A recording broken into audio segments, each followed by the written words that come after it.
ভবিষ্যতে আরও নিরপেক্ষ, অন্তর্ভুক্তিমূলক ও অংশগ্রহণমূলক নির্বাচন আয়োজনের লক্ষ্যে কাজ করছে নির্বাচন কমিশন।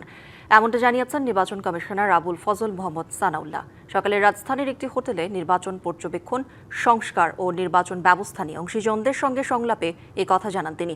বলেন, বিভিন্ন পর্যবেক্ষক সংস্থার মূল্যায়ন ও সুপারিশ গুরুত্বের সঙ্গে নেওয়া হচ্ছে। জাতীয় স্থানীয় সরকার নির্বাচন ভিন্ন আইনি কাঠামোর আওতায় অনুষ্ঠিত হয় উল্লেখ করে তিনি জানান, সংশ্লিষ্ট আইনগুলো পর্যালোচনা ও সংস্কারের কাজ চলছে। নির্বাচন পরবর্তী মূল্যায়নও সম্পন্ন করেছে কমিশন এবং সব অংশীজনকে সঙ্গে নিয়ে এগিয়ে যেতে চান তারা। সংলাপে ইউরোপীয় ইউনিয়নের রাষ্ট্রদূত মাইকেল মিলার বলেন, বাংলাদেশের নির্বাচন ব্যবস্থার উন্নয়নে ভবিষ্যতেও সম্পৃক্ত থাকতে চান তারা।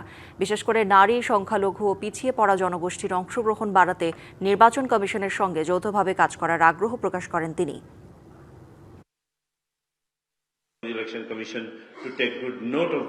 ভবিষ্যতে আরও নিরপেক্ষ, অন্তর্ভুক্তিমূলক ও অংশগ্রহণমূলক নির্বাচন আয়োজনের লক্ষ্যে কাজ করছে নির্বাচন কমিশন। বিভিন্ন পর্যবেক্ষক সংস্থার মূল্যায়ন ও সুপারিশ গুরুত্বের সঙ্গে নিয়ে আমরা কাজ করছি। নির্বাচন পরবর্তী মূল্যায়নও সম্পন্ন করেছি আমরা। সব অংশীজনকে সঙ্গে নিয়ে এগিয়ে যেতে চাই কমিশন। বাংলাদেশের নির্বাচন ব্যবস্থার উন্নয়নে ভবিষ্যতেও সম্পৃক্ত থাকতে চাই ইউরোপীয় ইউনিয়ন। বিশেষ করে নারী, সংখ্যালঘু, পিছিয়ে পড়া জনগোষ্ঠীর অংশগ্রহণ বাড়াতে নির্বাচন কমিশনের সঙ্গে আমরা যৌথভাবে কাজ করতে আগ্রহী।